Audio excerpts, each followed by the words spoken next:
This is part 5, and hopefully the audio is working, because if it's not, you're just going to watch me like that one where I'm just mouthing words, that you can't hear. So hopefully the audio is working here. But this is from a novel I wrote, and I've given a name, but I'm not putting the name here. I'll put it some other place here. Okay. I don't think I'll give the name of it in YouTube. If I do place it on YouTube, I haven't decided. I probably won't, but we'll see. Okay, I'll continue here. All right. Daniel took his foot off the accelerator and fearfully wondered if the car ahead of him would suddenly stop, with Muslims jumping out and taking shots through his windshield. Instead, the car kept on speeding until it disappeared into the darkness. What relief Daniel felt suddenly became replaced with an old familiar dread as his cell phone started ringing, showing the number of his truck company.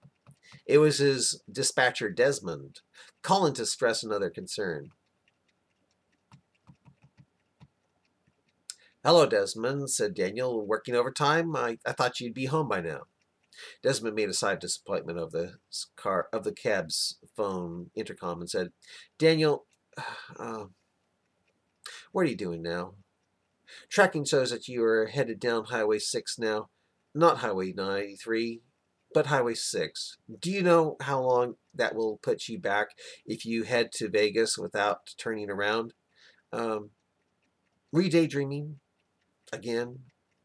Daniel pressed a button on the phone intercom and asked, "Are you sure there is no other road I can take, that I can turn onto that will head me back to 93 so I don't have to turn around?" "Hold on, I'll check," said Desmond. After a scan, Desmond seemed somewhat relieved when he said, "Oh, no problem. There's a road you can take, but it's not the main one. It's 318. Looks narrow. Juan tells me it's snowing in your area. Please tell me he's wrong, Daniel." Daniel hesitated and said, "Juan is right." Desmond made a sign again and said, "Why am I not surprised? You really need to get your act together, Daniel.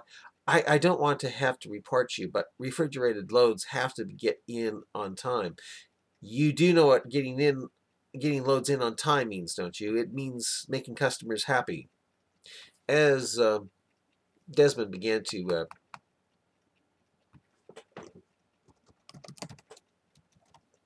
preach on and on about the values of getting loads in on time and how much money it costs the company to get them in late, Daniel acted as though he had never heard such preaching before. But then he didn't know if he should pull off such acting of not knowing, for fear of them viewing him as an idiot. Should he act stupid like Desmond wanted, or to fight and disagree, making Desmond angry that way? Catch-22, Daniel said to himself.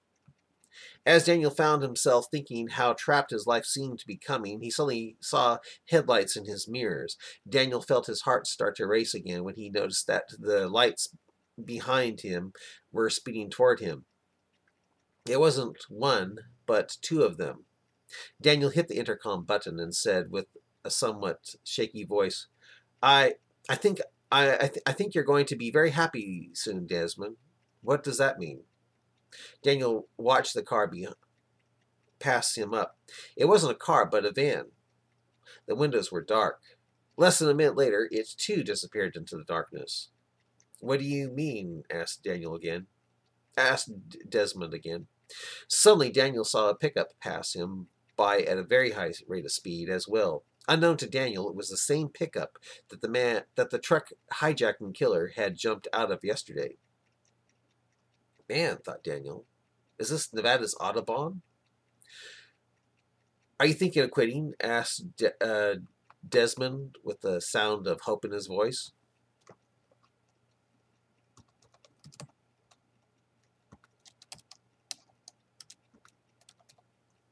I'm thinking of getting back into teaching science," said Daniel. A couple of minutes later, Daniel saw red taillights ahead of him. Before he knew it, Daniel was following behind the same pickup that had passed him up earlier at such a high rate of speed. From going about 90, it was now going at 45 miles per hour. The van was nowhere in sight. Daniel put his left signal to pass it up. As he was about to pass it up, fear gripped his heart when the car slowed down to 40 miles per hour and got into the lane he was turning into. The pickup was practically inches from Daniel's bumper. "Oh, hell no," whimpered Daniel, realizing the situation that was now descending on him. When Daniel moved back into the right lane, the pickup moved over into the lane as well, increasing Daniel's fear factor, especially when Daniel saw more lights behind him. It was the header lights of another big rig.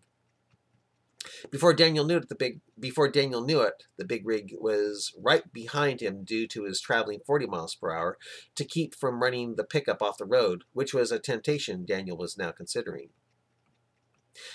Daniel knew he could easily crush the pickup if it proved hostile. It would end his career and probably get him arrested, but if it kept a guy from going beyond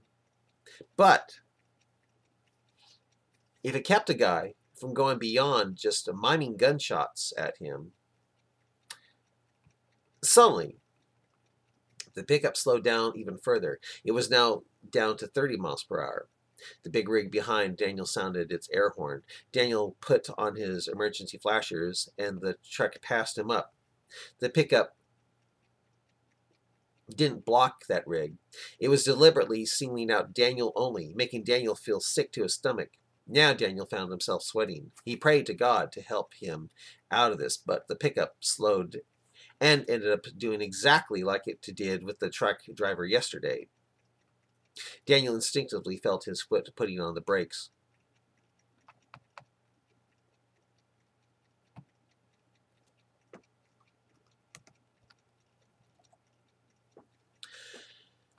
He had been well trained. He even automatically felt himself turn to the right, like the late trucker did before him. But knowing that he was dealing with fellows who wanted him dead, he suddenly fought all his now fully ingrained robotic-like trucker programming, and as a new Muslim-looking guy sprang from the passenger side door of the pickup with black leather gloves on while pointing a gun at him, Daniel quickly overcame months of trucker safety programming and took his foot off the screeching brakes. Instead, Daniel floored the gas pedal, suddenly taking him out of what was to be a paralyzing jackknife.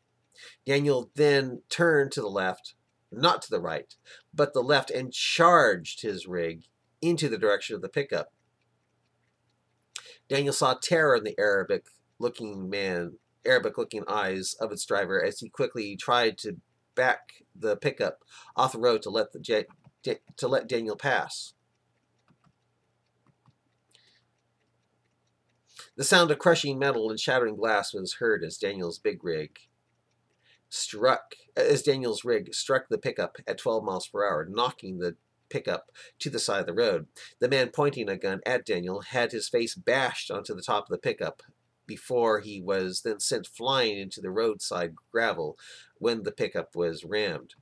The gunman managed to get to his feet, but the breath had been knocked out of him, and blood was flowing from his nose. He was also skinned up from sliding on the gravel. Daniel heard popping sounds coming from behind him. He wanted to believe it was just firecrackers, but seeing the explosions in the mirror woke him up to reality no matter what. Woke him up to reality no matter what. As more gunshots rang out, Daniel geared up as fast as he could go, not grinding the gears at all for a change. In the cab, Daniel noticed that even though he had rammed the pickup, he didn't put it out of commission. It was now racing toward him, with the gunman standing up inside it. Within moments, the pickup was parallel with him. Daniel looked in his mirror and saw what the guy was, and saw that the guy who was shooting at him was no longer pointing the gun at him or his rig. Instead, he seemed to be concentrating on doing something else. Daniel smiled nervously as it dawned on him that the gunman seemed to be contemplating doing something out of the movie Road Warrior. The Muslim at the wheel, who looked about 25, was trying to take the pickup to the catwalk of Daniel's rig. "Oh, no, you don't," shouted Daniel with his heart pounding, realizing that they were now planning on stopping his truck dead on the road by yanking away the air hoses. Anger was now replacing fear with such a realization. With desperation, Daniel swerved right, creating a wave of tractor trailer that crashed into the pickup right as the Muslim with a gun was about to shout Allahu Akbar and make a jump for the catwalk. The Muslim with the gun no longer had the gun in his hands. He had tossed it into the bed of the pickup. His new goal was trying to jump onto Daniel's catwalk so he could pull the air hoses only. But so violent was the strike of Daniel's truck into the little pickup that the wall of the trailer slammed into the attacker's face, knocking him down into the bed of the pickup that was now screeching about to keep from running off the road. The Muslim at the wheel got control of the wheel, shouted Allahu Akbar. He charged toward Daniel's catwalk again. Daniel swerved the wheel to the left again, blasting the pickup with a stronger side ram. So hard was the ram this time that all the glass on the left side, including the windshield, shattered. Seeing that it was hopeless to try to get to the catwalk, the Muslim at the wheel pulled out a walkie-talkie and started talking on it.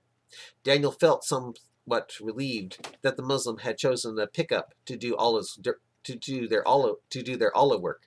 Not only did he have a truck that was much bigger, but he had guns if they were successful at pulling his air hoses. Daniel suddenly realized that the turn off for 318 was coming up.